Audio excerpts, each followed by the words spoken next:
Привет, привет, привет, привет. Я сейчас нахожусь в Калифорнии, Лос-Анджелесе, район самый потрясающий, район Беверли-Хиллз. Кто я такая? Меня зовут Алина, и я маркетолог с более чем 10-летним стажем. За это время я работаю в таких больших корпорациях, как Nestlé и Ferrero. Перед тем, как переехать сюда, я руководила командой трейд-маркетинг или шоппер-маркетинг Ferrero. Чем я там занималась? Я отвечала за знание и понимание потребителей, за развитие и продвижение брендов, таких как Рафаэлло, Ферреро Роше, Нутелла, Киндер, и делала это на международном уровне. Переехав сюда, я готова своими знаниями делиться. Привет, меня зовут Даша, и в нашей команде я отвечаю за SMM и диджитал-стратегии. Более того, я занимаюсь этим уже более 5 лет, всему научилась на практике и даже создала свой собственный стартап. Это было первое онлайн-медиа в России, посвященное свадьбам, называется проект Ответь. Мы достигли в свое время более 1,5 миллиона подписчиков на разных медиаплатформах, и примерно полгода назад проект успешно продали. Уже находясь здесь, в Калифорнии, я встретила своего партнера Алину, и мы создали наше собственное агентство под названием «Дали». Что такое Дали? Дали — это маркетинговое агентство 360 градусов. Что это означает? Это означает, что мы узнаем, кто ваша целевая аудитория, что ей нужно, занимаемся продвижением проекта, пиар-коммуникациями, маркетинговой стратегией и, конечно, SMM-продвижением. Помимо работы в нашем агентстве Дали и помощи брендам в развитии, мы запустили проект, который назвали Market Yourself. В рамках этого проекта мы встречаемся с очень успешными людьми в своих индустриях и спрашиваем у них, как им удалось добиться такого успеха. Они рассказывают нам про свои победы и поражения, про свой путь, про те уроки, которые они выучили, и про инсайты, которые извлекли. И сегодня они помогают им идти вперед и добиваться все новых и новых высот. Всеми этими историями мы делимся здесь, для того, чтобы вдохновить как можно больше людей развиваться самим и развивать свои бренды. И наш первый сезон мы посвятили свадьбе. Почему? Потому что Калифорния — это признанный трендсеттер в этой индустрии. Также здесь живет очень много успешных, талантливых профессионалов, которые стояли у истоков этой индустрии. Этот сезон мы делаем в коллаборации с известным, талантливым, прекрасным фотографом Ромой Ивановым. И сейчас он подробнее о себе расскажет. Алина, большое спасибо за такое представление. Меня зовут Роман Иванов, и в этом году я стал лучшим свадебным фотографом в России по версии Топ-100 Awards. Для кого будут интересны эти видео? В первую очередь для тех, кто хочет развиваться как профессионал в свадебной индустрии. Мы берем интервью у мировых звезд свадебного бизнеса, и все, кто с этим как-то сопричастен, все, кто хочет получить такую информацию, пожалуйста, смотрите, будет очень и очень интересно. Зачем вам это нужно? На самом деле готовых решений нет, но зато есть опыт успешных людей, которым они с удовольствием с вами поделились. Он поможет, первое, найти ответы на вопросы, второе, расширить границы и посмотреть по-новому на возможности развития. Третье – заполнить пробелы. И четвертое – узнать, как работает рынок Калифорнии.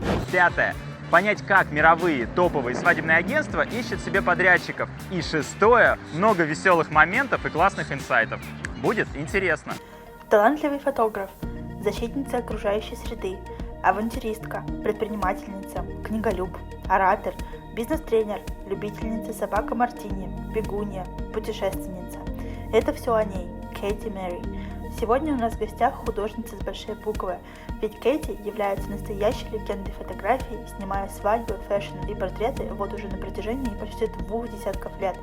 В ее объективе побывали любимые всеми нами знаменитости, а сама она не раз была названа лучшим фотографом по версии Harper's Bazaar, Martha Stewart Weddings и The Note. Работы этой прекрасной девушки всегда продуманы до мелочей и напоминают больше живописи, чем снимки. А сама она покорила нас своей честностью, чувством юмора и скромностью. За время звонка мы успели обсудить историю успеха Кэти, в чем сила визуальных мудбордов, как она относится к нетворкингу и почему каждый твой заказ сегодня – это интервью для работы мечты в будущем. Can you please tell us a little bit about your story, about your journey as a photographer? How did you start? When that happened? Who inspired you, like in the beginning? Something like that.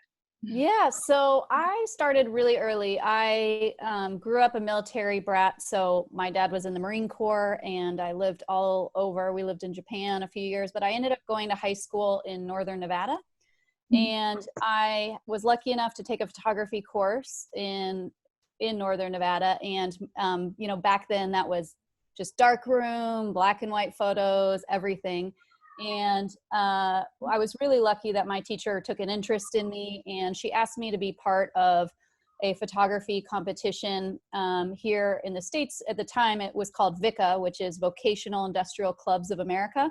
And it was everything from auto mechanics to welding to photography. And it was in Las Vegas, which is about 8 hours from where I grew up in a small cow town. So I was like, absolutely, I'll go. You know, I want to go to Las Vegas, sign me up. So I did that, and it was everything from spotting, which for our young photographers, that's like old school retouching with a paintbrush, to shooting, to a portfolio review, all these different things. And I won at the state level in Nevada, which meant I got to go to a national competition, and I was runner-up in the national competition. And what that meant was I got scholarships to photography school. So I got to go to photo school for free, which at the time I wasn't even considering photo school. I wanted to go to a traditional 4-year university, you know. This is like the hobby, yeah? Yeah, well, I was just like, you know, like anybody else. I was always into art, but, and I really enjoyed photography, but I hadn't really, you know, clicked. I'm also, as you may know, I'm really passionate about animals and conservation. So I was thinking maybe I'll go to school and like take zoology and minor in photography, something like that. But this really just kind of put me on the fast track to becoming a photographer. So I was like, okay, I guess I'm going to photo school. So I went to photo school right out of high school, and in Massachusetts. I wanted to get as far away as I could. And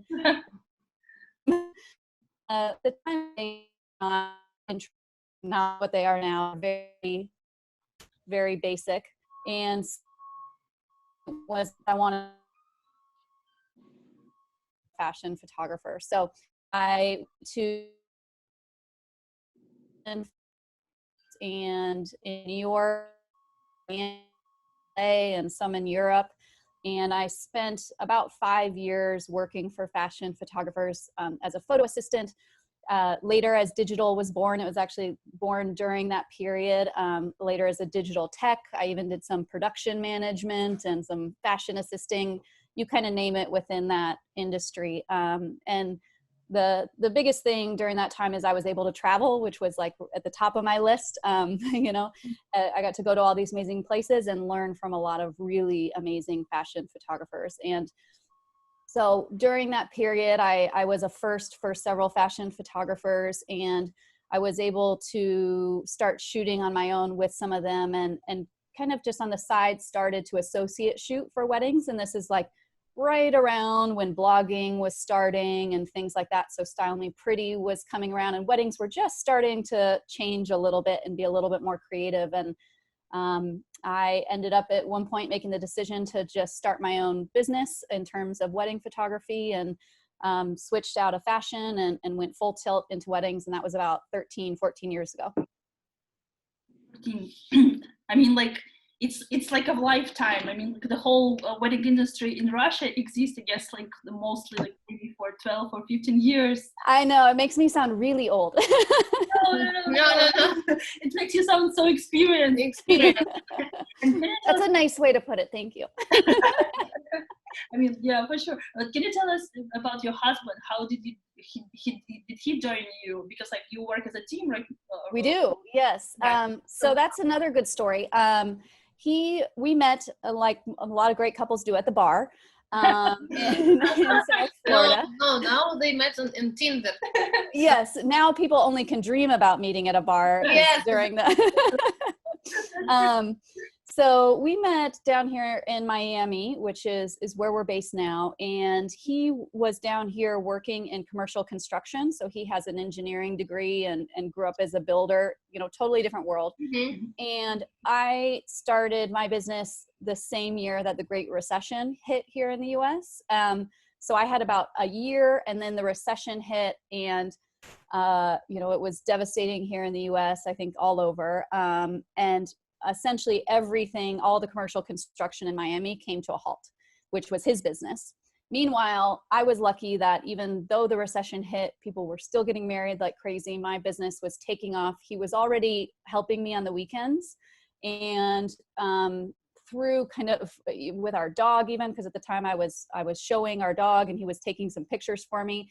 And we had just made that decision. We're going to go ahead and have you work full-time together. And that was about 10 years ago. So it was about 3 years into the business. We had been kind of going back and forth with him doing a bit of both. And then we decided to go all in on this side of the business. And he really became a photographer in his own right, working alongside me like crazy.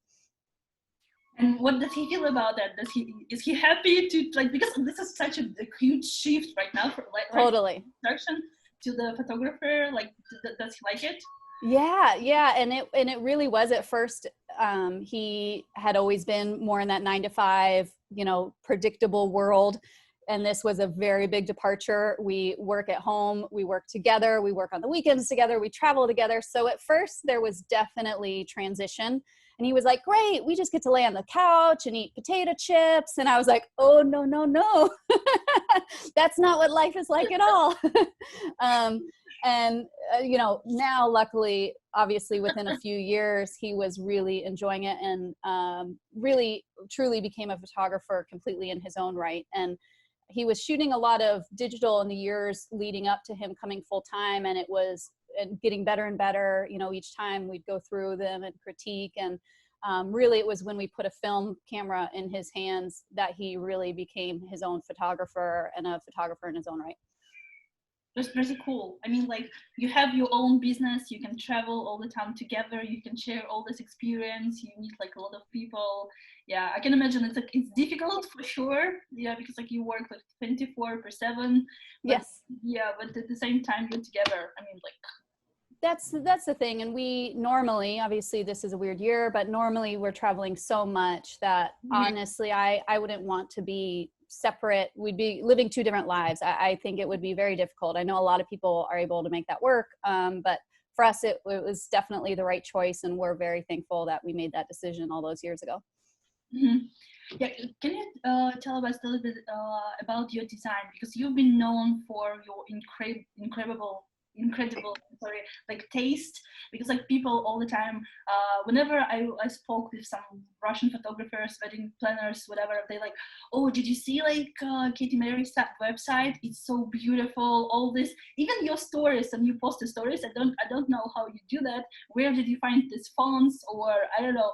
So did you create it? Yeah, did you do it by yourself? Did you study for it, or it's just, I don't know, your sense of style is just your taste? Yeah, and I think the answer to that is it's developed over the years, and I think it's still an evolution. I really have always felt very strongly about curation, and whether that's curating what my images or curating what's in my home or the people that are around me. I like to be intentional about everything and make sure everything's there with a reason.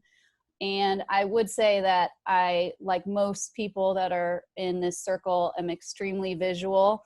And while I can't always put the words behind it, it's like very yum yuck. You either are like, absolutely, that's the right thing, or absolutely, that's not the right thing. And the one thing that I have always kind of held standard is the dedication to getting that right, versus just going, oh, it's good enough, we'll get it out there. And I think just kind of that constant evolution of trying to make sure it still fits. And, I look back at my very first website, which I think was like brown, like chocolate brown and like some turquoise accents. And, it's surprising, but you do see little touches of like seeds of where we are now.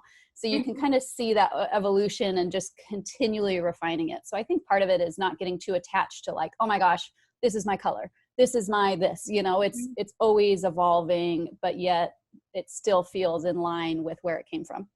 Mm-hmm. How did you find time to work on it? Because it's, for me, it's just the best in the world. I saw a lot of photographers and just nothing closely comparing, nothing. Just Katie Mary, this level, all over, somewhere here. Maybe Apple somewhere. So much effort to do it. It's just a masterpiece. Oh. Yeah.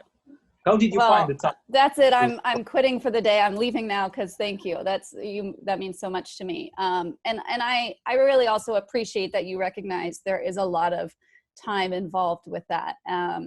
But to be honest, these are the projects that I love the most. So it's more like I have to make sure to find time for everything else. Because I love creation more than anything else. And to me, curating a website or refining the brander, I just love that part of it. So I also, once again, it is a team effort. You know, I'm terrible with web design, but I know how the ideas that I have in my head. So I make sure to also surround myself with really talented designers and always make sure that I'm working with the best too. So I think it's just always a priority, you know, but it takes us a long time. I think the last website, you know, we were meant to launch it, oh gosh, like midway through 2019. We got it out January 2020, you know. So we'll start redesigning the next one now, so it'll be ready in 2 years.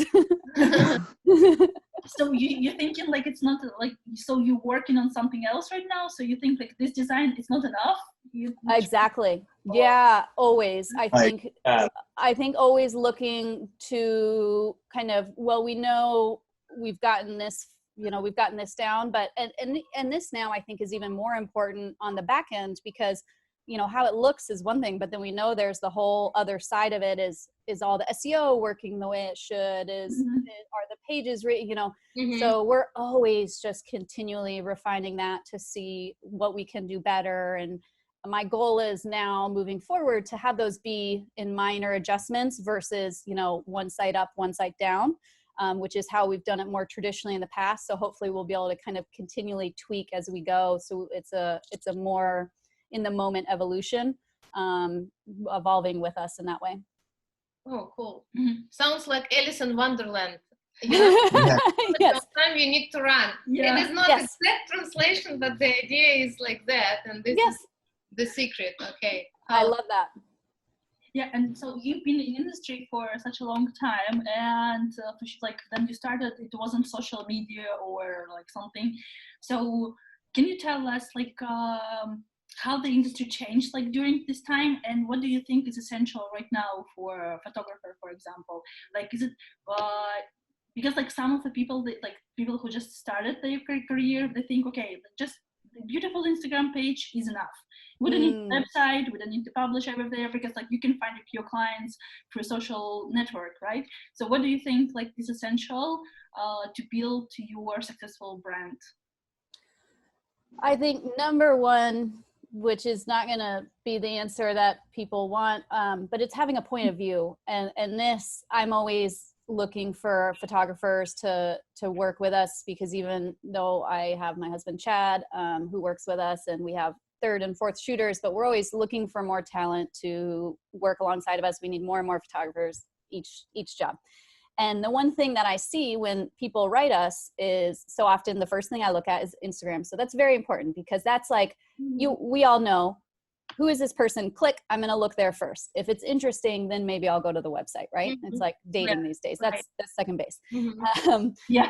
So, but the first thing I'm gonna notice is, do they have a point of view? Is there something here that isn't just mainstream vanilla, you've seen it before? Is there something there that you're like, oh, interesting? And it may be interesting in a beautiful way or in a diverse way. I think all these things. So I think first and foremost, you know, everyone's focused on tactics like, oh, should I have the blog? Should I have the Instagram? Should I have the TikTok? First and foremost, have the point of view. And don't just put stuff out there to put stuff out there, because I see so much of that. And so I think once you have that point of view, like I said, Instagram is your calling card, your business card these days. And then the website should back that up, you know. I think that the website should be the next step in that experience. You're bringing people into your world. You know, the first entrance through the door is Instagram, and then in the website is where you bring them in even fuller, and hopefully there's even more experience beyond that. That when people go, gosh, I want more, you go, okay, well, I also here's this for you to read. And maybe that's where you have a blog if you're kind of building that relationship. And actually, I love your emails because like I've been getting your emails like every week or so, and I love to actually like read your thoughts, to be able to think, okay, oh, I think the same, or she has such a great point, let me think about it. Like, yeah, so I love it. Is it for everybody who just signed up for on your website? So it's for clients, for partners, for everybody, right? Yeah, and it's really something that is the silver lining of this time that we're in, because I've always wanted to do that more consistently. And like everyone else has had excuses, busy, this, that. And so I really enjoy reading. I really enjoy writing.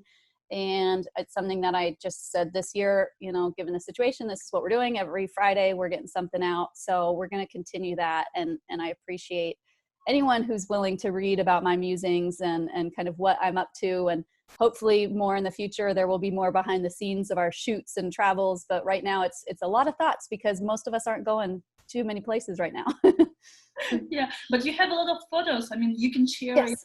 like for a couple of years, for sure. Yeah.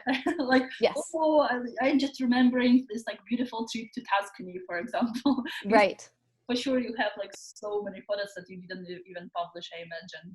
Absolutely. And that's the thing. There's a lot in the archives over the years that even sometimes I have to remember that I have. So yeah, that's cool. But I mean, it sounds like, speaking about your personal brand, you said that you must be different. And what else you think that's really essential? Like, isn't it important to post only different pictures? Or it is also important to add yourself, your point of view, your family, how you feel that like the proper mix of... Yeah, and I think for everyone that answer is going to be a little bit different. And I think that that's part of the point, right? Is that some people may choose to keep their children or their marriage more private, but they might choose to show, like in my case, what I'm eating or when I'm exercising and these types of things. And I think deciding always with that is, once again, coming back to this place of intention of not just doing it just 'cause you see other people doing it, but why would you do that? And for me, when I post something that, say I had gone and run and one person says, oh gosh, I laced up my shoes and got out there, because of that, then I go, well, that's the reason for that, So once again, having that intention behind why you're sharing it, is it's because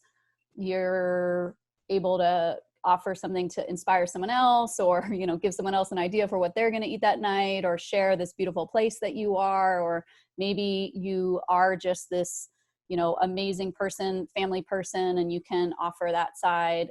It all, I think, helps to humanize, to once again, kind of bring people more into your world and hopefully offer some value at the same time.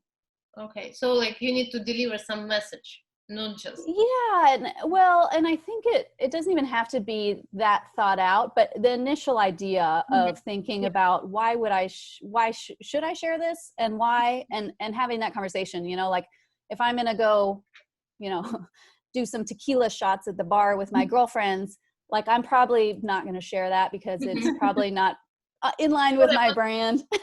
I would be so surprised if I will see one day in your Instagram stories. Like, I'll do it just for you, and then I'll be like, just kidding. Just kidding, yeah. Honestly, I was on the run and I just saw this bar, so I came. Yes. I was just joking, guys. I was just joking. Yeah, just joking. Just want to make sure you're all awake. So I think, and then being consistent. So once again, I think kind of finding the things, because when you go to follow someone, you are signing up for what you see. You're kind of going, okay, in their world, I can expect X, Y, and Z. Great. I that sounds good to me. Yeah. Then you're kind of signing an agreement in a way, like I'm going into your world because you've kind of shown me that it looks like this, here's what I can expect. And I think the accounts, the brands, everyone that we see that is the most successful, they've made that they found that consistency that, obviously life is going to change and things are going to happen. So, and you're going to grow and evolve as a person, as a brand, but having some level of consistency there, I think, is important. but how do you maintain balance between like private life and what you should, because like you actually share like enough to get a sense that you like we know you, like we know about your life, about like yeah you were I don't know like running like jogging challenges, then you just go to the on the run, or we know about yeah you're passionate about animals, about your husband, but how do you maintain this balance? Because I think it's kind of when you start to share your life, it's really it's hard to stop.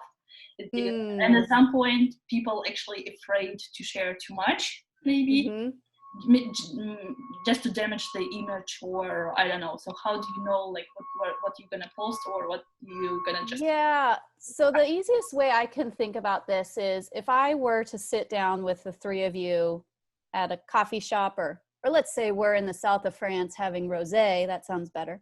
And we were to talk.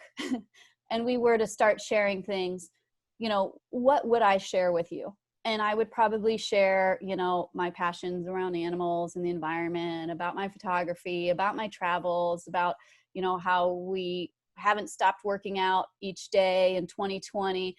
You know, I would share probably the same things, right? If we were just getting to know each other, the conversations, where it would lead. And I think that you want to make sure the same with your social, that if someone does meet you in person, first off, they're like, whoa, you know, you're that person. I didn't even see how these two things connect. You know, you don't want it to be like two different people, one online, one in real life. And also what you wouldn't share with someone you're just meeting, and I think it depends for everybody, because obviously we know a lot of influencers who if they just met you at a coffee shop, they would tell you that they just were in marriage therapy and they're, you know, struggling with this, and they just there's some people that there's like no filter. And if you're that person, share away, you know, like if you are comfortable, then it's good.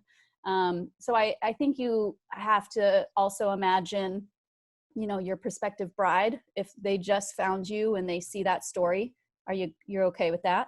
You know, if your best friend were to take a look, or your mom were to take a look, are you good with that? You know, sometimes it's a good thing to just realize, you know, that it's public. And so you want to make sure that it's authentic, and it's also in line with what you want to be putting out into the world. Because I know sometimes it does feel private, just you and your phone sitting there, but we all know it's not, right? Right. Yeah, everything you post actually, like you have like how it's called, the digital footprints. I mean, like people can find like the information about you on like everywhere, and whenever you post it, like you don't even imagine who can see it. Absolutely.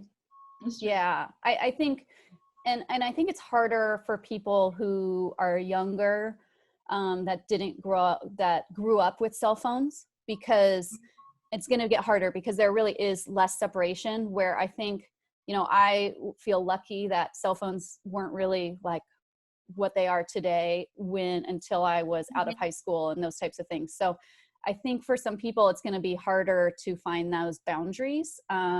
And sometimes it just takes experimentation. You know, sometimes you just got to do it and mess up a little bit and go, oh, I don't know if I like how that went, so I'm going to change that in the future. And that's okay too. You know, nobody's going to get this all right out the gate.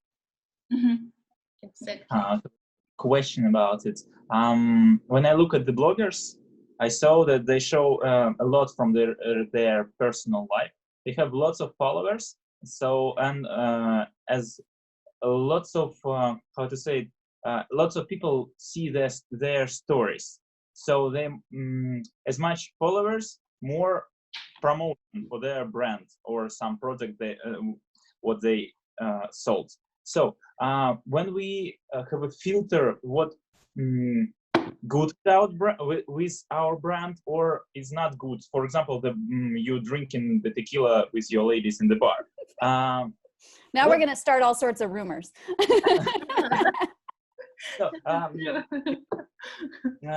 So beginner photographers or professional photographer have two ways of posting their life: to do it, and for trying to do the same as bloggers do, show a lot and take attraction for their accounts. Or you just put filter and don't show not necessary things to the followers.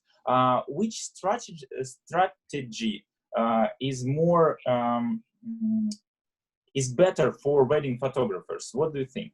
Yeah, and I think it really needs to be somewhere in the middle. I think that if you want to show everything, then great, have a private account too, and have that be your friends, your family, and go to town and don't think twice about it. You know, I think that for your brand, when you decide I'm going into business, people are, and the reason it's personal is because weddings, could they be more personal? I mean, as you guys know, we show up in a bridal suite or in a groom's getting ready room with their closest family on one of the most emotional days, and people are getting dressed and, you know, they're having conversations they've dreamed about for a long time. They're letting you into their world. So I think it's important to always ensure that it makes sense, that once again, we want photographers, clients want to know that they are gonna get along with you, that they're gonna think that you're a good person, they like you. So I think you want to let people get to know you, but you, once again, they don't need to get to know you like, you know, in your dirty laundry hamper. They should get to know you if you were to go meet them for a dinner and have a polite conversation, you know, like I said, once again, that you would sit down with your client and you would share the same things and you wouldn't be like, oh gosh, that's not appropriate. Yeah. So I think it's important to realize, and that also we have a responsibility, but it goes on both sides. It's a responsibility to make sure the clients really know who they're hiring, that they feel comfortable with you. But once again, it doesn't need to be a tell-all of, you know, here's every waking minute of my life. And maybe, once again, maybe if that is how you are as a person, if you would walk up to a bride and be that way and she loves that about you, then do that, you know, but you have to be consistent. Yeah, to be different and consistent, and maybe you find like your client. Yeah. Yes. Yeah. Like tequila shots in the morning with a groom. I mean, that's And okay. This is normal for you. If it's you. Yeah, that's the most important. And somebody will like it for sure. Of course. I mean, if it's you, you will find the appropriate audience. And that's exactly it. And I think when you start out, you think, gosh, I want every client, right? I want as many as I can get. Yes, I want them all. Yeah. Give them to me. Yeah. And I think as you go, you be likable by everyone. Right. And as you go through, you realize, no. I want these clients, and I want to do a good job of being intentional about, you know, making sure that they see that why that I'm so good with them and they're so good with me. And then the other ones, you know, we need to direct them elsewhere. And if somebody goes, oh, I really love the really digital, edgy flash photos and, you know, really retouched and really edgy, you know, I hope that they come to my website and they go, ooh, get rid of it. So yeah, you want to. Yeah, otherwise you cannot meet the expectations. That's the thing. Exactly. It's even worse. Mm-hmm. Yeah. And I've been in that situation starting out so many times where either they were slightly unhappy, or on the wedding day, they didn't appreciate me as a worker or as a human being. And that was just because I was not working with the right person and they weren't working with the right person.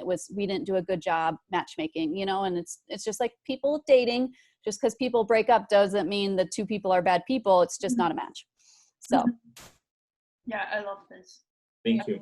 May I ask a sensitive question, really? It just Sure. popped in my mind, but okay, if you're okay with it.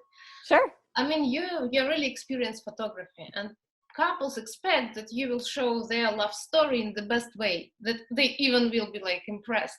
But also from your side, you can feel like if the relationship is, how to say, honest and there is love, or it is just, I mean, people who get married, but you don't feel that they're really into each other. How you, I mean, in this case, is it more difficult to work, or I mean, how you manage it in your mind? Because sometimes it is not really a beautiful story to share, but they expect you to tell their story. Yeah, and I think one of my favorite things about being in this industry is we get brought into so many different worlds and so many different cultures and so many different perspectives of how the world is, that over the years I've realized how different everyone truly is, that even though they might not be what I would perceive as like the most beautiful or loving story, it's really not my place to judge that, but to make sure that I document it in an authentic but beautiful way.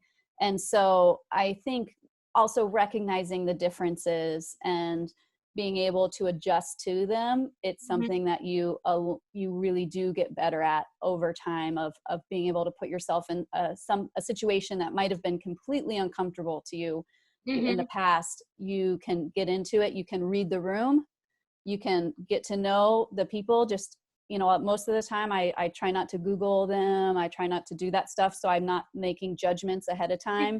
I'm really getting in there and doing what needs to be done to bring that out of them. And on a wedding day or anything like that, I mean, if that means getting on my hands and knees and, wiping sand off her foot and, helping to dry a tear because she's having a breakdown, whatever it is, I'm there. I think I will go fully in. I have one more question. Okay. But can you tell us about power of networking? Because having like a social media and beautiful design is one thing, but we understand that you need to communicate inside the wedding industry, and we have a lot of questions from photographers from like who just started like their career, or they want Maybe not just started, or they want to expand. For example, they work just in Russia and they want to work like in Europe, for example. And we know that like the power of communication like is really strong. So you need to actually get to know the people. For example, wedding planners, right? So they will hire you. So how do you manage that? What do you think about networking? Do you attend actually like some like maybe summits, like Engaged Summit, or I don't know, or how you get in touch with the people like in your industry? I mean, I have a comment. Nowadays, you're really successful in the high demand. So of course, most probably, as we expect, like people just want you to be on their wedding. But if like coming back to your story, mostly maybe you can tell the process, how it is like the most working approach to build. I love that, and I think the biggest thing is the mindset around it. I talk a lot about mindset, but first off, realizing that every person, you never know where they're going to be in a year from now, or who they're going to be working with 2 years from now. So treating every relationship and really valuing and getting to know people on a very human, nice, kind, all the things they taught us in kindergarten, to just be nice.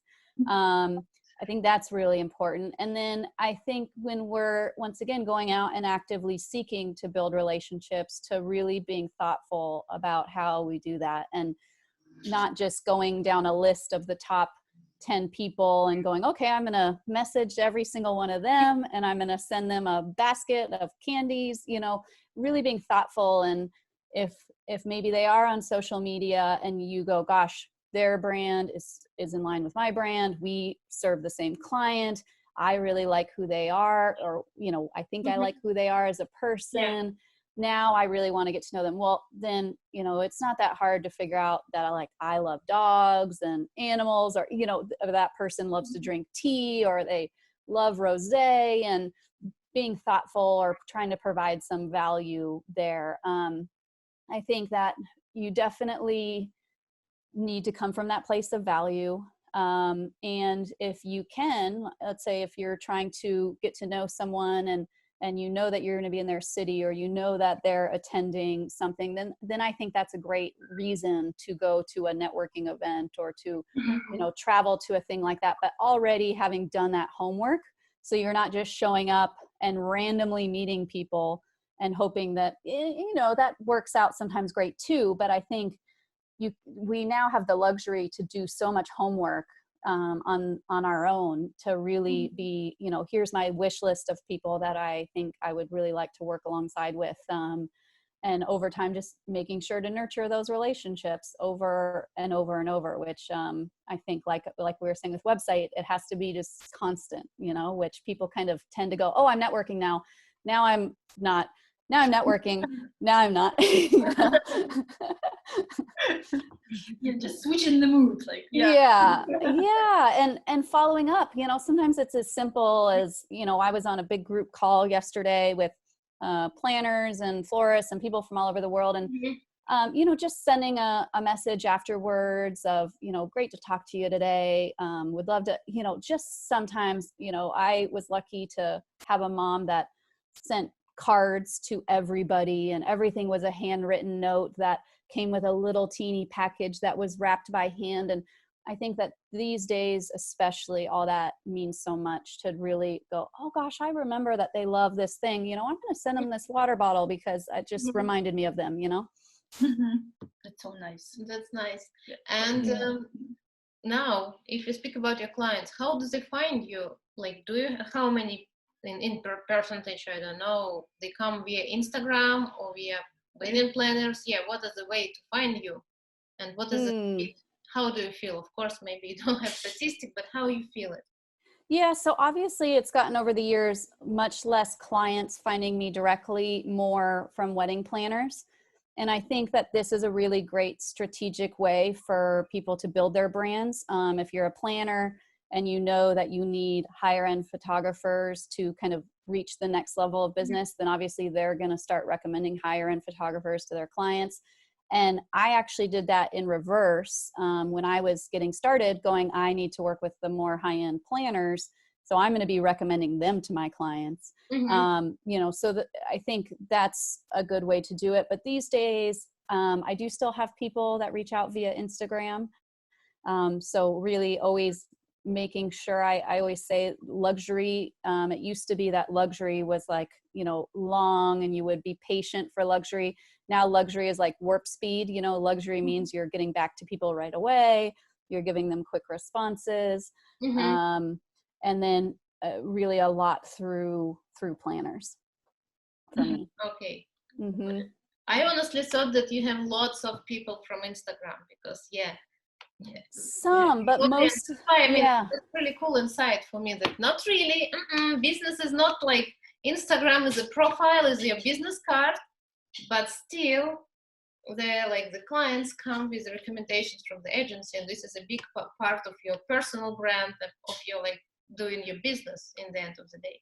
That's absolutely. And I think that kind of constant, which, you know, everyone goes, oh gosh, that's not the answer I want, but that constant reinforcement of your brand, that year after year, you're continuing to evolve and do a little bit better than you did last year. And I think that's, maybe it might take a year or two. Someone might hear your name and then they see your work and then somebody else mentions you. And before you know it, they're like, oh gosh, I want to recommend that photographer. Let me give them a call, you know?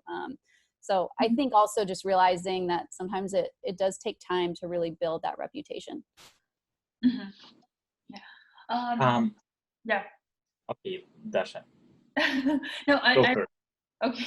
I just have this question. I mean, like, I always wonder, so you achieved a lot at this point. You kind of in the top of the industry. I mean, even globally, not even in US. And it always like, it's so curious. Do you still have some goals to achieve? Because gosh. Okay, right now it is nothing to go from this point. Do you still have dreams, or you thinking, for example, maybe I'm like okay, I did everything in a wedding industry and now I'm going most probably you do, because we started that you are still upgrading or like fine-tuning your style. That means that most probably something drives you still. Absolutely. And I think that I'll be that way till the day I die. You know, I think absolutely. In fact, every morning, the first thing I do after I meditate is I write all my goals. And I write the same ones every day. And right now it's around like 15 that I write every single day. So there are a lot of things, a lot of it, and a lot of it for me has to do with impact. I feel really strongly about becoming more successful to have a greater impact in the things that really matter to me. But oh my gosh, so much. Like, and I think that that's really important to make sure that you're actively setting goals and setting dreams big enough that keep you working, because I've made that mistake in the past of being too short-sighted, and in turn getting to a place where then you go, now what? And really it's not a good place to be, because you lose time that way. I know I certainly have taken a long time. I could have gotten there quicker if I had been thinking bigger from the get-go. Okay, cool. But this is actually, I mean, for me also really insightful, because when I hear your story, everything looks like that easy, but now I understand not really, because you're working hard. Firstly, you start with the like goal setting and understanding what you really want, and you shape your goals, and like then they must be achievable, but not really easy. Yeah. It's also a big work to do in your mind to understand, can I reach this goal, or I can do more, or like this is also, and you do it every day. That is why today we are having this interview, and that is why today you're one of the most successful wedding photographers in the world. And this is for me really insightful, and I think that for many people it's not just like finding your style, it is part of the big job which you're doing every day. This is cool. And I love that, because it is about a bigger picture. And there's this line, you know, you can't hit a moving target. I think so many times people are focused on, oh, I need to get on this list. I need to get 10,000 of this. I need to shoot a wedding here, and then everything will be good, you know? Then I'll be, oh, great, now I can rest. No. You know, why does 10,000 matter? Why does shooting there matter? Is it part of the bigger picture and plan for your life? Why are you working and doing all this to begin with? What's it for? Why? You know? And I think really understanding that and painting a very clear picture in your mind where you're going, it makes it much easier to get there. Yes. So cool. I love it. I need to think about my goals and about my dream board. Please, I would love to chat with you more about that. That's probably one of my favorite things is talking about vision and goals and where we're going and having that purpose behind it. And empower your dream. Yeah. When you have a vision, you empower. It's not just something that you didn't shape, but you feel it. For sure, I feel it. No. You need to imagine. Take it seriously. Yeah. I would love, actually, I have a special request for you. If you sometimes have inspiration to write the email like you do, if you will just write about it, like your thoughts about how actually you set the goals, how you imagine it, I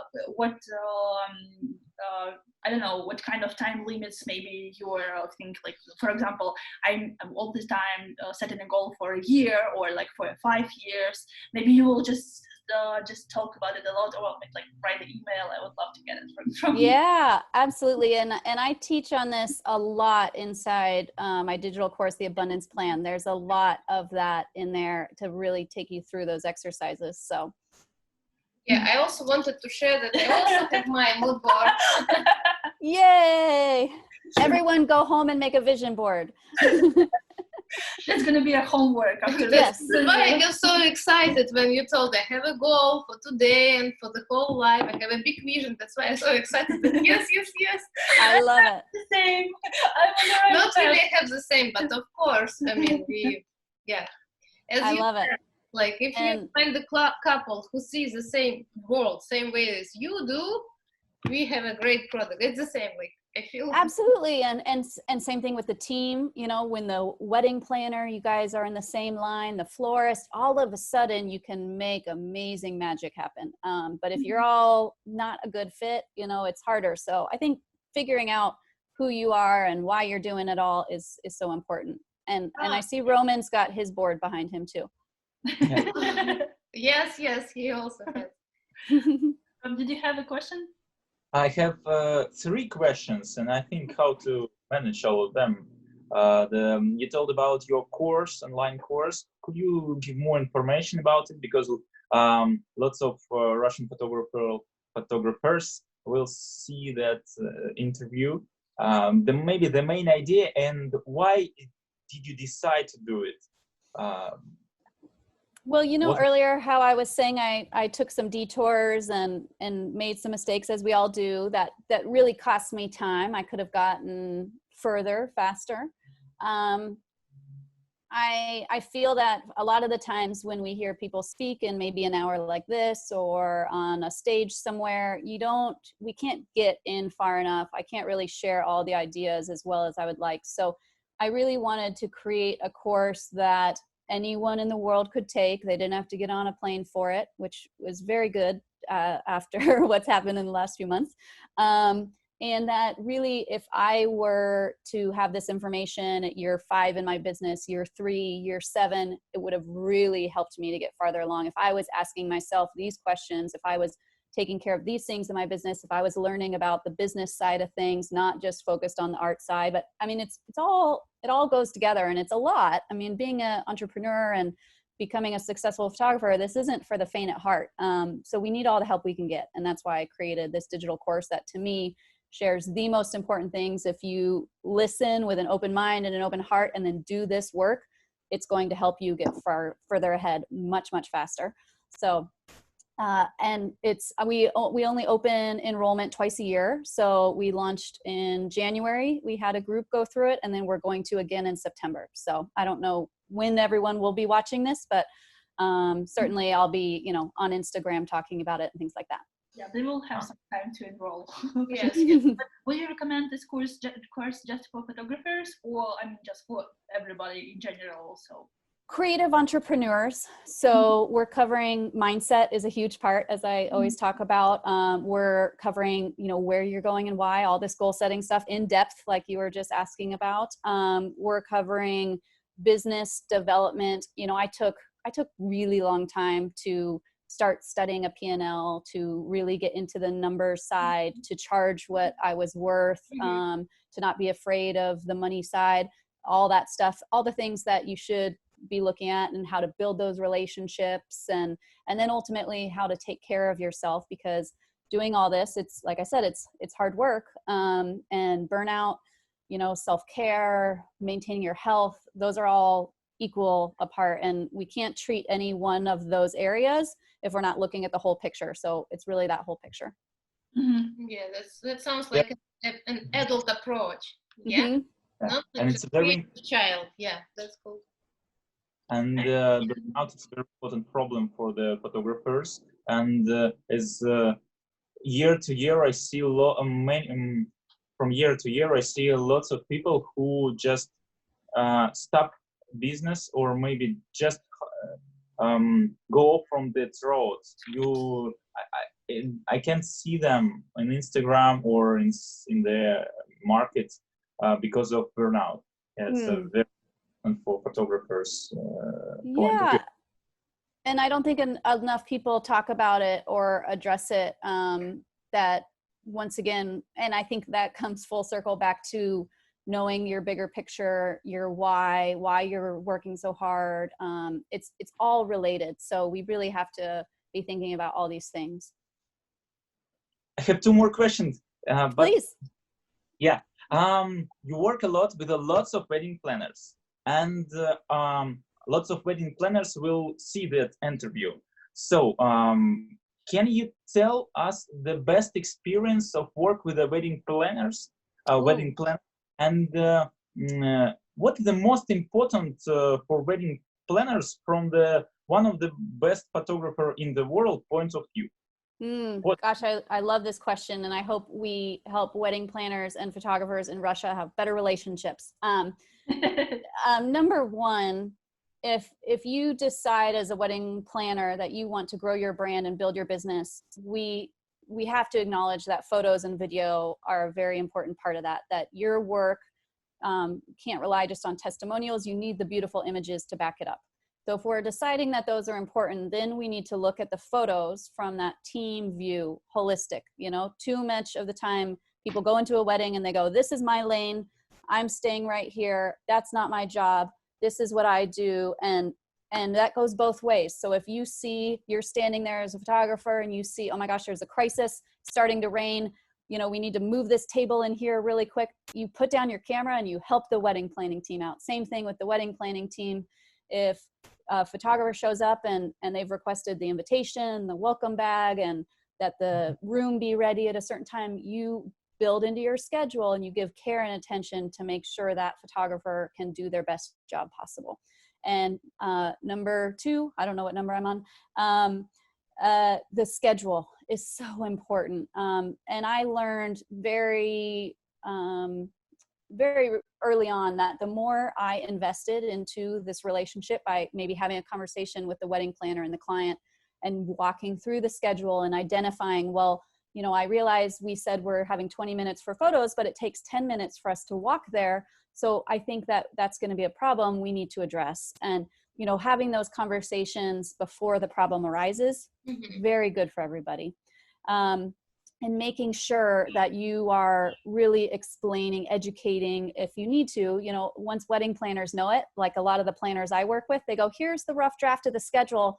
And I go, check, check, check, it's perfect. You know, they know how much time things takes, but a lot of people don't know. And so, you know, being open to saying, instead of just going, gosh, that, you know, complaining, really taking the time to have those conversations. Listen, it would be really beneficial to have a first look. Here's why. You know, the sunset time is here. I'm going to need, you know, the bouquet because I really want to show a beautiful photo for the florist. Having all those conversations is really important. And just realizing that it's a team effort, that we're all in it together for the experience of the couple. And ultimately, we all want beautiful photos. We all want beautiful video to be able to show our work and do more of what we do. So we all need to work together truly as a team and think of the best solutions to make that happen. And for the most part now, I'm very lucky that I have a lot of planners who, you know, will provide the perfect calligraphied invitation to me. And if I say, could I get, you know, a server holding the tray of beautiful oysters quickly, they will send someone to do it. And you know, sometimes it's just a busy day and we have to fend for ourselves, and that's okay too. You know, it's a mix of both, but we at least try to come from that place, you know. Thank you from wedding planners from Russia. The schedule, knowing the sunset time, numero uno. And I know it can get dark there, I hear. Thank you. More questions? No? I've never been to Russia. I'm dying to go. So we're putting it out in the universe that I would like to come to Russia for a wedding or something. And then we'll all meet, like I said, for that coffee or that rosé. Yeah. Yeah. That would be great. Or maybe for a workshop. We have Yes. coffee and rosé. Perfect. So, No, I think there we have to drink vodka, right? Yeah. You need to your try taste. it. Usually we drink something like prosecco and rosé. Okay, deal. That works for me.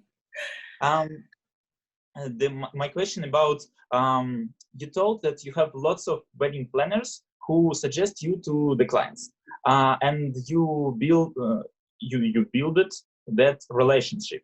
And what is the most important? What is the most important for build these relationships? The quality of your products. What's inside of this quality, or maybe your personality, or etc. How to grow your relationship with the planners? So what is the most? Yeah, and I think if you want to think about it in reverse, you know, why a planner would want to grow their relationship with you, you know, or why you want to be with that planner. And usually it's going to be things like, for the designers I work with, you know, every time I show up, the design is like, ooh, beautiful. You know, they're really good at what they do. Same thing as a photographer. You need to be really good at what you do. You need to be reliable, professional, performing at the highest level that you can. And for me, being a professional is so important. I think if we can leave people with, you know, one thing, it's to really take your professionalism seriously in terms of not being on your phone, you know, not eating and drinking in front of clients, or making sure you're dressed very, very nicely, the best, you know, of the vendors there, those types of things. I think it's really important, because you want to always be making the planning team look good. If they're recommending you, you want to make them look good. At the end of the day, the client is thrilled with their photos. During the whole day, your team was professional. They looked great. They were kind and easy to work with. And they made the other team's job easier. You know, if we make the wedding planner's job easier because we're self-sufficient, we've asked all the right questions in advance, problem solved in advance, then they're going to be much more likely to come back to us time and time again and go, oh gosh, they're just great to work with. You know, the work's beautiful, and that just has to be there, right? We all know that's a given. But the rest of it too, they're nice people. You know, they brush their teeth, they dress nice, you know, all the basics. That's really, really important too.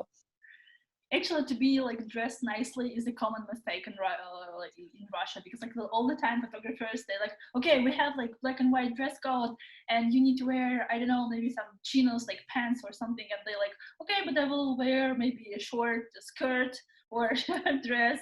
And after that, if it's a girl, she cannot actually sit to take a picture because like everything will be exposed. So yeah, it's a common mistake. So it's really good that you actually just even brush your teeth. It's very important. You know, dental hygiene, people. Take this seriously.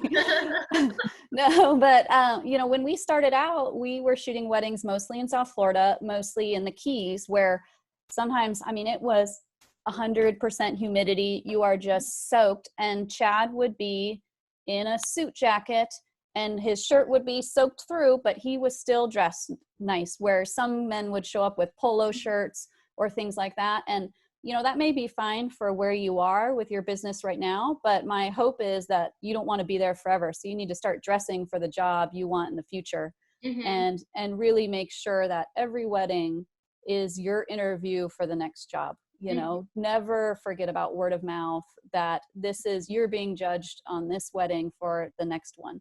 And I think when you really take stock in that, it will make you do things a little bit differently.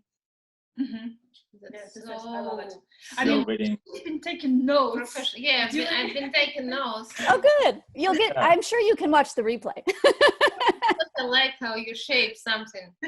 Like if you know yourself better, you can find the proper client. That's why you absolutely. If you don't know who you are, how you can find the cool client? No way. So firstly, start from the very beginning. And also she wrote down, the world is your oyster. We love it. Oh, yes. I have that next to me every day. I think I have like the one final question. We need to ask you, what do you think about the trends? Because like I totally understand that right now world is kind of we are like hit at certain times.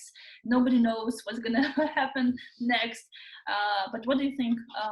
Because like I said before, you've been in the industry like for like such a long time, and I don't know. What do you think?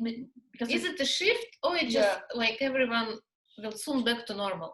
People back to normal, because get married, and nothing really will be changed. We just have a big break to regroup, to think, to relaunch our digital trainings or whatever. Yeah, like we noticed, like then, some photographers, they started this video or how it's called, like online photo shoots, like FaceTime photo shoots, Zoom photo shoot, or I don't know if it's gonna actually just last, or I don't know, people will just get back to normal, to live these beautiful weddings. Yeah, and I wish I had the crystal ball to look into and to tell you everything. But my hope, at least, is that things don't go exactly back to normal. My hope is, and I think that a lot of people have taken this time, some of them have been sitting still, which is very important, to reflect on where they are, who they're with, what they're doing, why. You know, I think a lot of people might come out of this time and they might be going, I'm going to do things a little differently, and really reevaluating the direction if they didn't already have a good sense of that. And I think in terms of weddings, I think that